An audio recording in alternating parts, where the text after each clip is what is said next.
Hello मेरे प्रिय श्रोताओं, पाठकों, सभी का स्वागत है, अभिनंदन है। जैसा आप जानते हैं कि हम लोग गोदान उपन्यास के 24 भाग की कहानी सुन चुके हैं। पहले भी हमने बताया गोदान उपन्यास लंबा है। उपन्यास तो लंबे होते ही हैं, कहानी एक बार में सुनाई जा सकती है। उपन्यास में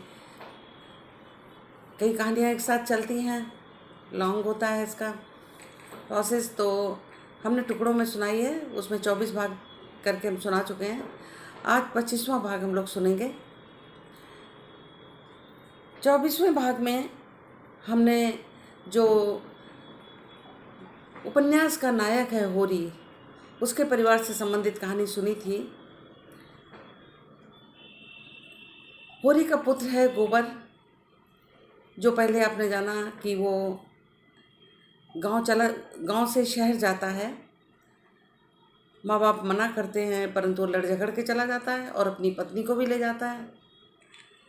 किंतु वहाँ जब जाता है तो चाय बेचने का एक खोखा लगा रखा था, उस जगह पे कोई दूसरा खोखा लगाने लगा तो उसकी चाय की बिक्री बहुत कम हो गई। इतनी कम हो गई कि परिवार का भरण पोषण मुश्किल हो गया, घर में तनाव हो गया, पैसा न होने से खाने पीने की परेशानी हो गई। गांव में वो खुले वातावरण में रहते थे, जुनिया फ्री होकर घूमती थी और वहाँ पर कुछ नहीं था। एक छोटा सा कमरा था, वो भी ऐसी गली में था जहाँ बदबू आ रही थी। बहुत परेशान होते हैं। मेन चीज़ पैसा होता है, वो नहीं थी तो झगड़ा होना आपस में शुरू हो गया और गोबर उसे पीट दिया करता बात बात में। ये चीज़ जुनिया को बहुत अपमानजनक लगती और वो धीरे धीरे मानसिक रूप से परेशान रहने लगी। यहाँ तक वो अपने पति और बच्चे की तरफ ध्यान देना भी बंद कर दिया।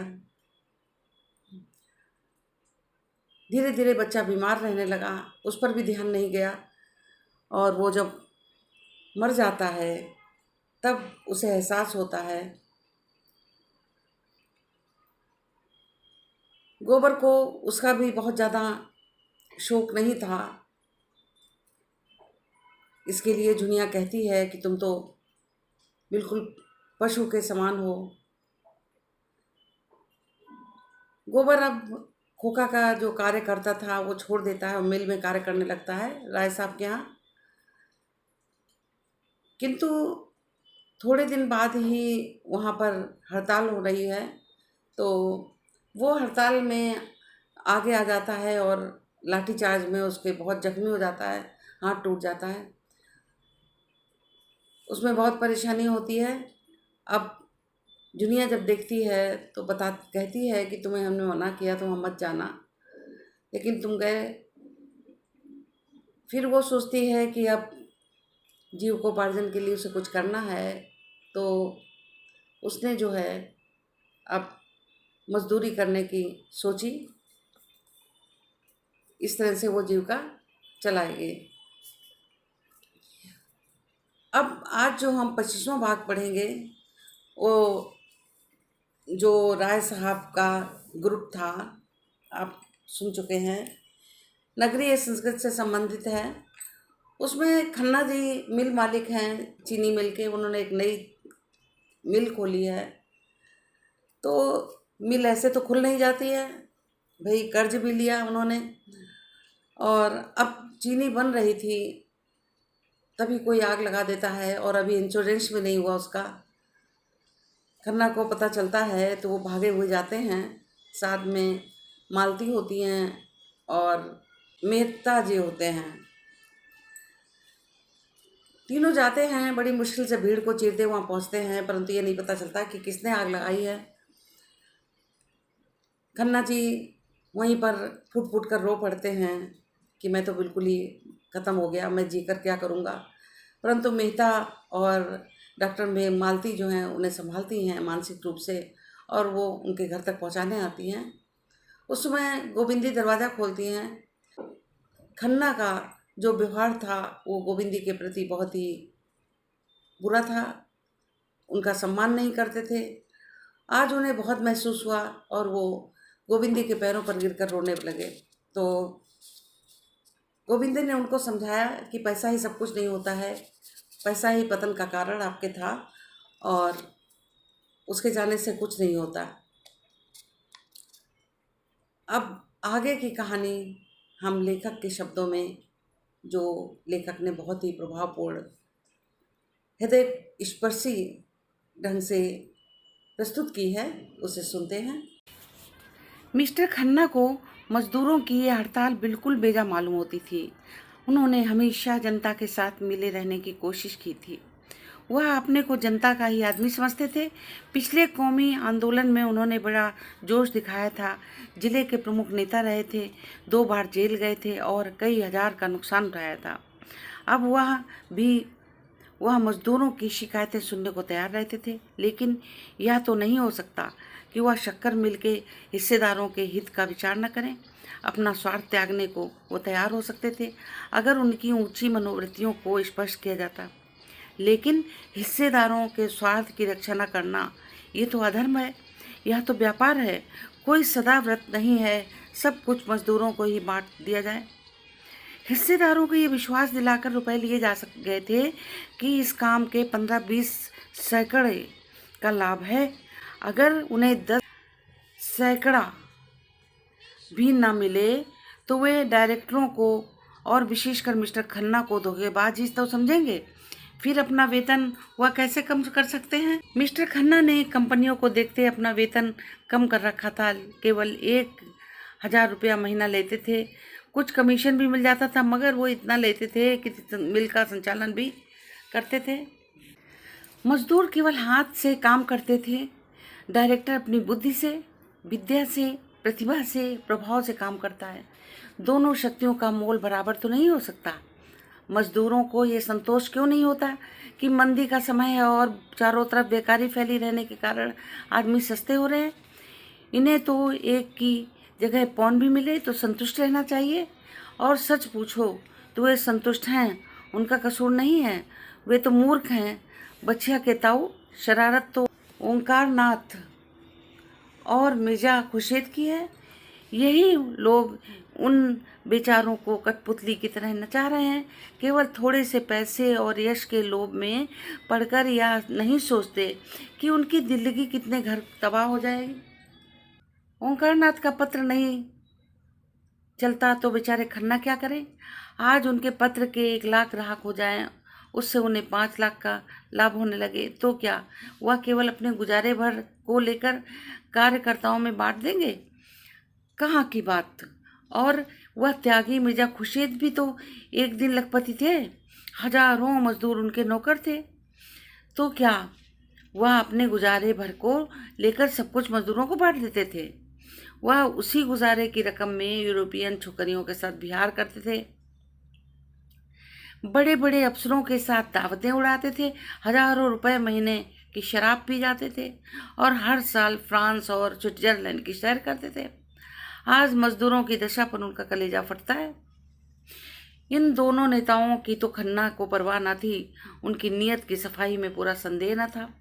ना राय साहब को ही इन्हें परवाह थी, जो हमेशा खन्ना की हाँ में हाँ मिलाया करते थे और उनके हर एक कदम पर समर्थन कर दिया करते थे।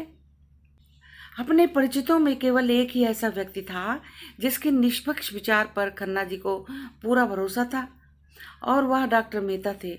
जब से उन्होंने मालती से घनिष्ठता बढ़ाना शुरू की थी, खन्ना की नज़रों में उनकी इज्जत बहुत कम हो गई थी। मालती बरसों खन्ना की हृदयश्री रह चुकी थी, पर उसे उन्होंने सदैव खिलौना समझा था। इसमें संदेह नहीं कि वो खिलौना उन्हें प्रिय था। उसके खो जाने या टूट जाने का या छिन जाने पर वो बहुत रोते और रोए भी थे, लेकिन थी वह खिलौना ही।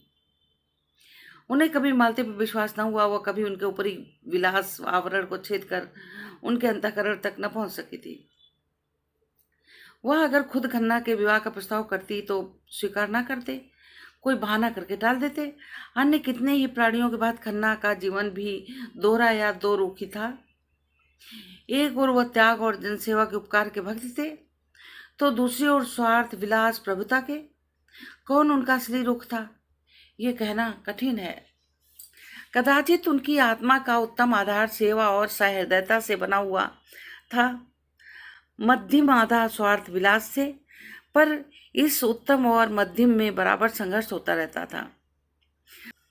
मध्यम ही अपनी उद्दंडता दंड के कारण सौम्य और शांत उत्तम पर गालिब होता है। मध्यम मालती की ओर झुकता है, उत्तम मेहता की ओर, लेकिन वह उत्तम अब मध्यम के साथ एक हो गया है। उनकी समझ में ना आता था कि मेहता जैसा आदर्शवादी व्यक्ति मालती जैसी चंचल विलासिनी रमणी पर कैसे आसक्त हो गया। वह बहुत प्रयास करने पर भी मेहता की वासनाओं का शिकार ना स्थिर कर सकते थे। कभी कभी उन्हें यह संदेह भी होने लगता कि मालती का कोई दूसरा रूप भी है जिसे वो ना देख सके, या जिसे देखने की उनमें क्षमता न थी। पक्ष और विपक्ष के सभी पहलुओं पर विचार करके उन्होंने यह नतीजा निकाला कि इस परिस्थिति में मेहता से ही उन्हें प्रकाश मिल सकता है। डॉक्टर मेहता को काम करने का नशा था। आधी रात को सोते, घड़ी रात रहे उठ जाते, कैसा भी काम हो उसके लिए, और कहीं न कहीं से समय निकाल लेते। हॉकी खेलना या यूनिवर्सिटी डिबेट ग्राम में संगठन हो, किसी शादी का निवेद, सभी कामों में उनके पास लगन थी और समय था।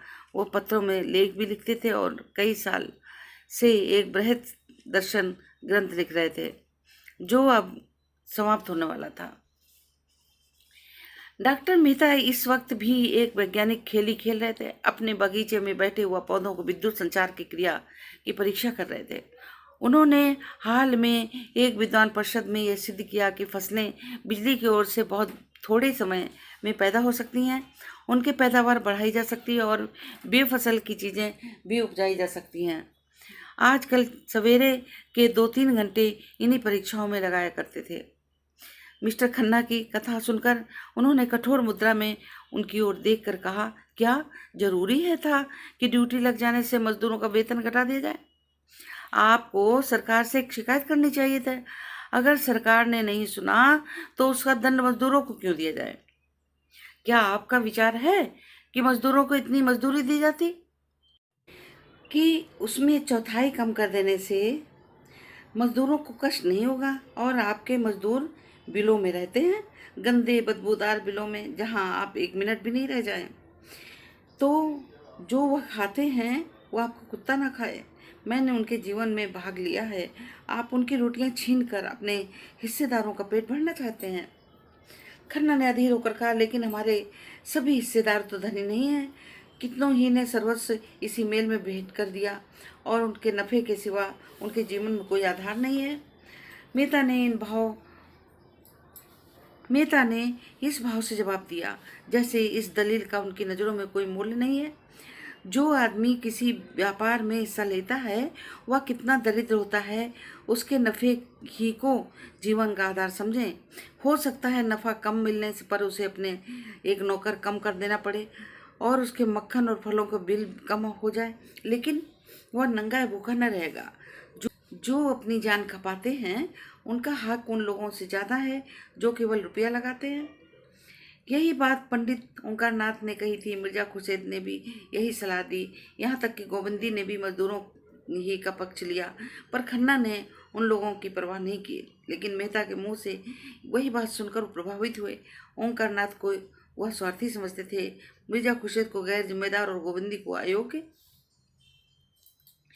मेहता की बात में चरित्र, अध्ययन और स्वभाव की शक्ति थी।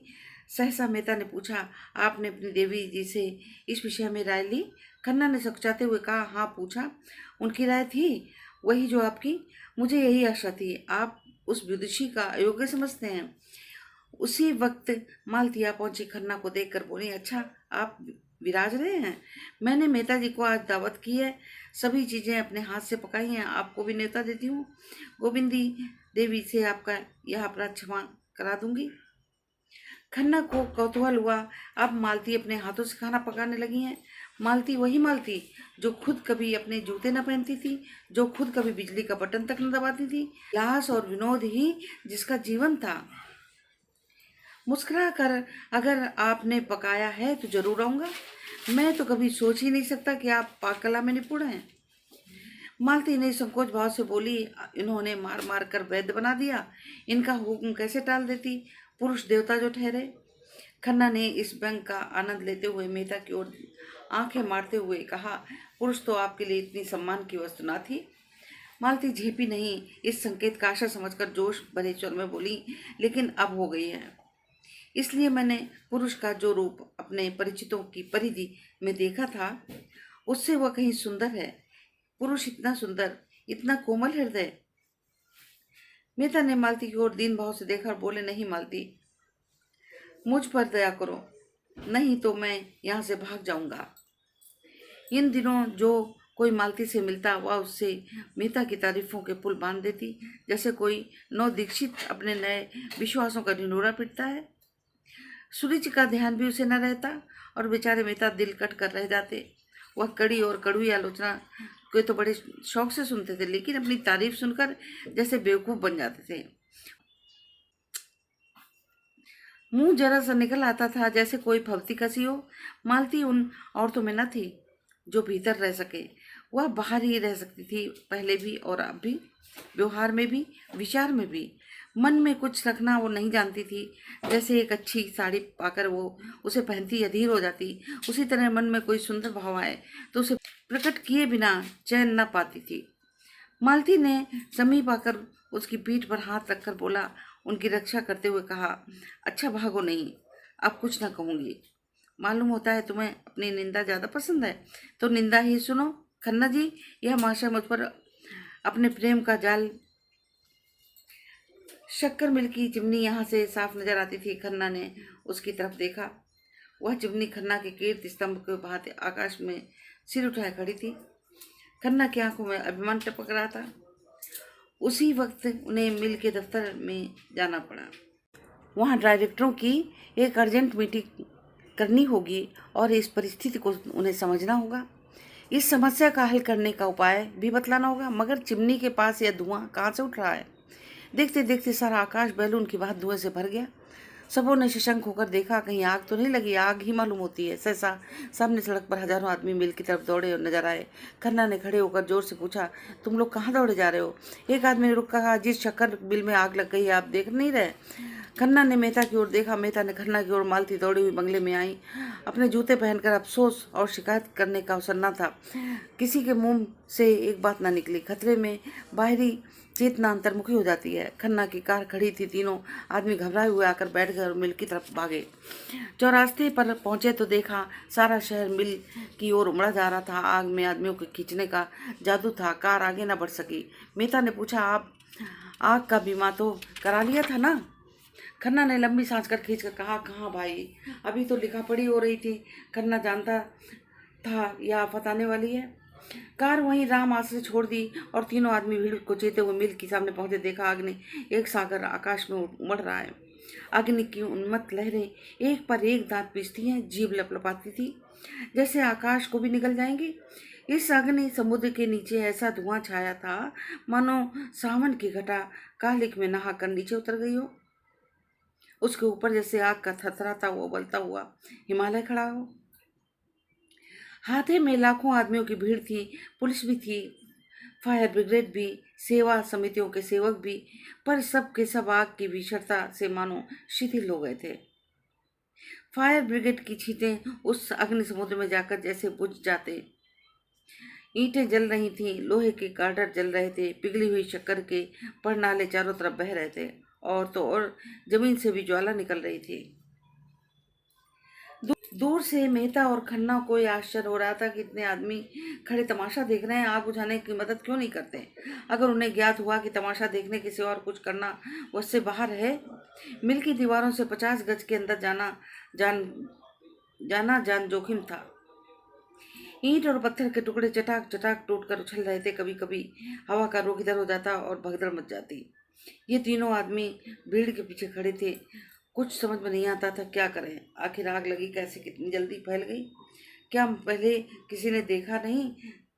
देखकर भी बुझाने का प्रयास नहीं किया? इस तरह से प्रश्न सभी के मन में उठ रहे थे। मगर यहाँ पूछे किससे? मिल कर्मचारी होंगे तो जरूर, लेकिन उस भीड़ में उनका पता चलना कठिन है। सहसा हवा का इतना तेज झोंका आया कि आग की लपटें नीचे होकर इधर लपकी, जैसे समुद्र में ज्वार आ गया हो। लोग सिर पर पांव रखकर भागे, एक दूसरे पर गिरते रेलते जैसे कोई शेर झपटा आता हो। अग्नि ज्वालाएं जैसे सजीव हो उठी थी, सचेत भी जैसे कोई शेषनाग अपनी सहस्र मुख से आग फुंकार रहा हो।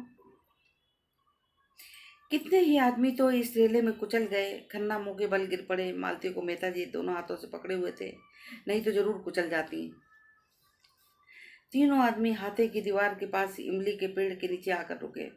खन्ना एक प्रकार चेतना शून्य तन्मयता से मिल की चिमनी की ओर टकटकी लगे खड़े थे। मेहता ने पूछा, आपको ज्यादा चोट तो नहीं आई? खन्ना ने कोई जवाब न दिया, उसी तरफ ताकते रहे। उनकी आंखों में वह शून्यता थी और विचित्रता के लक्षण थे। मेहता ने उनके हाथ पकड़कर पूछा, हम लोग यहाँ व्यर्थ खड़े हैं? मुझे तो भय होता है आपको चोट ज्यादा आ गई, आइए चल लौट चले। खन्ना ने उनकी तरफ देखा, जैसे सनक कर बोले, जिनकी ये हरकत है मैं खूब जानता हूँ। अगर उन्हें इसी में संतोष मिलता है तो भगवान उनका भला करे। मुझे कुछ परवाह नहीं, कुछ परवाह नहीं, कुछ परवाह नहीं। मैं आज चाहूँ तो ऐसी नई मिल खड़ी कर सकता हूँ। जी हाँ, बिल्कुल नई मिल खड़ी कर सकता हूँ। ये लोग मुझे क्या समझते हैं? मिल ने मुझे नहीं बनाया, मैंने मिल को बनाया और मैं फिर बना सकता हूँ। मगर जिनकी ये हरकत है मैं उन्हें खाक में मिला दूंगा। मुझे सब मालूम है, रत्ती रत्ती मालूम है। मेहता ने उनका चेहरा और उनकी चेष्टा देखी, घबराकर बोले, चलिए आपको घर पहुंचा दूं। आपकी तबीयत अच्छी नहीं है। खन्ना ने कहा मारकर कहा, मेरी तबीयत अच्छी नहीं है इसीलिए कि मिल जल गई? ऐसी मिलें मैं चुटकियों में खोल सकता हूँ। मेरा नाम खन्ना है, चंद्र प्रकाश खन्ना। मैंने अपना सब कुछ इस मिल में लगा दिया। पहली मिल में हमने 20% नफा लिया। मैंने प्रोत्साहित होकर ये मिल खोली जिसमें आधे रुपए मेरे हैं। मैंने बैंक के 2 लाख इस मिल में लगा दिए। मैं 1 घंटा नहीं, आधा घंटा पहले 10 लाख का आदमी था। जी हाँ 10, मगर इस वक्त फाके मस्त नहीं, दिवालिया हूँ। मुझे बैंक के 2 लाख देने हैं। जिस मकान में रहता हूँ वो मेरा नहीं है, जिस बर्तन में खाता हूँ वो मेरा नहीं है। बैंक में मैं निकाल दिया जाऊंगा। जिस खन्ना को देखकर लोग जलते हैं वो खन्ना अब धूल में मिल जाएगा। समाज में ये मेरा कोई स्थान नहीं है। मेरे मित्र मुझे विश्वास का पात्र नहीं, दया का पात्र समझेंगे। मेरे शत्रु मुझसे जलेंगे, मुझ पर हंसेंगे। आप नहीं जानते मिस्टर मेहता, मैंने अपने सिद्धांतों की कितनी हत्या की है, कितनी रिश्वतें दी हैं, कितनी रिश्वतें ली हैं। किसानों की ऊख तोड़ने के लिए कैसे आदमी रखे, कैसे नकली बाट रखे, क्या कीजिएगा ये सब सुनकर। लेकिन खन्ना अपनी दुर्दशा कराने के लिए क्यों जिंदा रहे? जो कुछ होना था वो। दुनिया जितना चाहे हंसे, मित्र लोग जितना अफसोस करें करे, लोग जितनी गालियां देना चाहे दें, खन्ना अपनी आंखों से देखने और कानों से सुनने के लिए जीता न रहता। वह बेहया नहीं है, बेगैरत नहीं है। ये कहते कहते खन्ना दोनों हाथों से सिर पीट कर जोर जोर से रोने लगे। मीता उन्होंने छाती से लगा लिया। दुखित स्वर में कहा, खन्ना जी जरा धीरज से काम लीजिए। आप समझदार होकर दिल इतना छोटा करते हैं। आप निर्धन रहकर भी मित्रों के विश्वास पात्र रह सकते हैं और शत्रुओं के भी, बल्कि तब कोई आपका शत्रु नहीं रहेगा ही नहीं। आइए घर चलें, जरा आराम कर लेने से आपका चित्त शांत हो जाएगा। खन्ना ने कोई जवाब ना दिया। तीनों आदमी चौरास्ते पर आए। कार खड़ी थी। 10 मिनट में खन्ना की कोठरी पर पहुंच गए। खन्ना ने उतरकर शांत स्वर में कहा, कार आप ले जाएं, अब मुझे इसकी ज़रूरत नहीं है। मालती और मेहता भी उतरे पड़े। मालती ने कहा, तुम चलकर आराम से लेटो, हम बैठे गपशप करेंगे। घर जाने की तो कोई ऐसी जल्दी नहीं है। खन्ना ने कृतज्ञता से उसकी ओर देखा और करुण कंठ से बोले, मुझसे जो अपराध हुए हैं उन्हें क्षमा कर देना मालती। तुम और मेहता, बस तुम्हारे सिवा संसार में मेरा कोई नहीं। मुझे आशा है तुम मुझे अपनी नज़रों से न गिराओगी। शायद 10-5 दिन में यह कोठी भी छोड़नी पड़े। किस्मत ने कैसा धोखा दिया। मेहता ने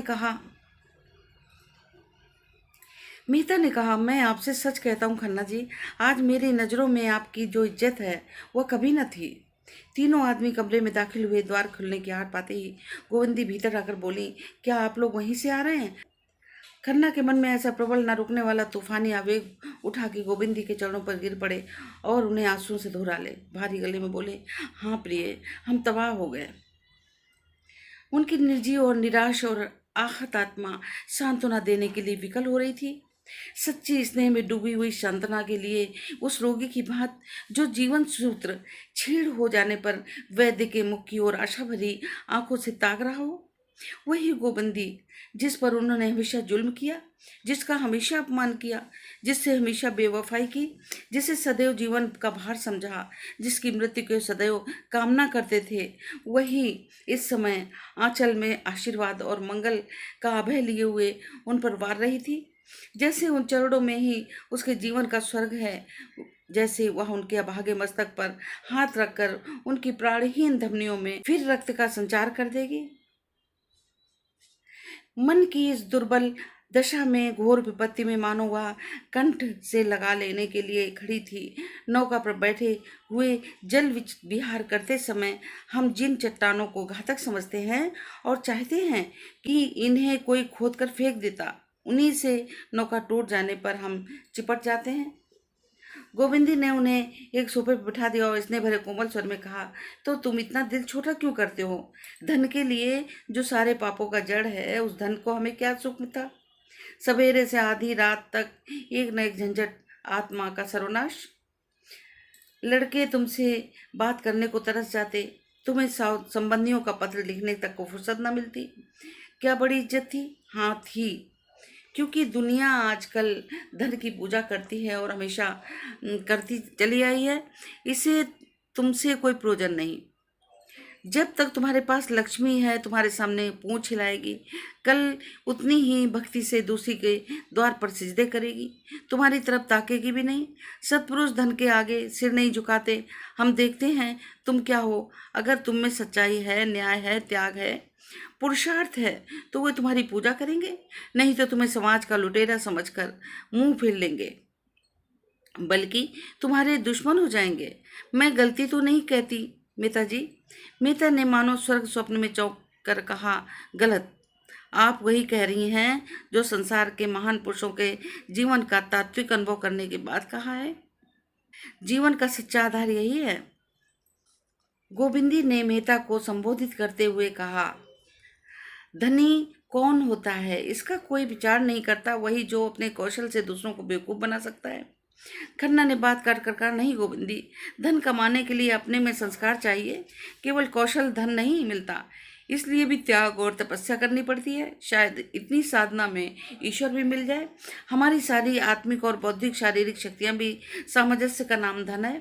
गोविंदी ने विपक्षी न बनकर मध्यस्थ भाव से कहा, मैं मानती हूँ कि धन के लिए थोड़ी तपस्या नहीं करनी पड़ती, लेकिन फिर भी हमने इसे जीवन के कितने महत्व की वस्तु समझ रखा है, उतना महत्व उसमें नहीं है। मैं तो खुश हूँ कि तुम्हारे सिर में से ये बोझ डला। अब तुम्हारे लड़के आदमी होंगे, स्वार्थ और अभिमान के पुतले नहीं। जीवन का सुख दूसरों के सुख करने में है, उनको लूटने में नहीं। बुरा न मानना, अब तक तुम्हारे जीवन का अर्थ था आत्मसेवा, भोग और विलास।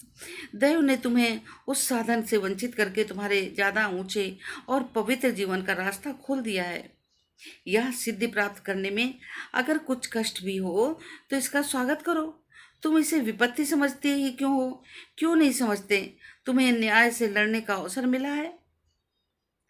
मेरे विचार में तो पीड़क होने से पीड़ित होना कहीं श्रेष्ठ है। धन खोकर अगर हम अपनी धन खोकर अगर हम अपनी आत्मा को पा सकें तो यह कोई महंगा सौदा नहीं है। न्याय के सैनिक बनकर लड़ने में जो गौरव है, जो उल्लास है, क्या उसे इतनी जल्दी भूल गए? गोबंदी के पीले सूखे मुख पर तेज की ऐसी चमक थी मानो उसमें कोई विलक्षण शक्ति आ गई हो, मानो उसकी सारी मुख साधना प्रगल्भ हो गई हो। मेहता उसकी ओर भक्तिपूर्ण नेत्रों से ताक रहे थे। खन्ना सिर झुकाए इसे देवी प्रेरणा समझने की चेष्टा कर रहे थे, और मालती मन में लज्जित थी। गोविंदी के विचार इतने ऊंचे, इतने हृदय इतना विशाल, और उसका जीवन इतना उज्जवल है। तो श्रोताओं, आज की कहानी का अंत यही होता है। आगे की कहानी हम अगले वीडियो में मिलते हैं। धन्यवाद।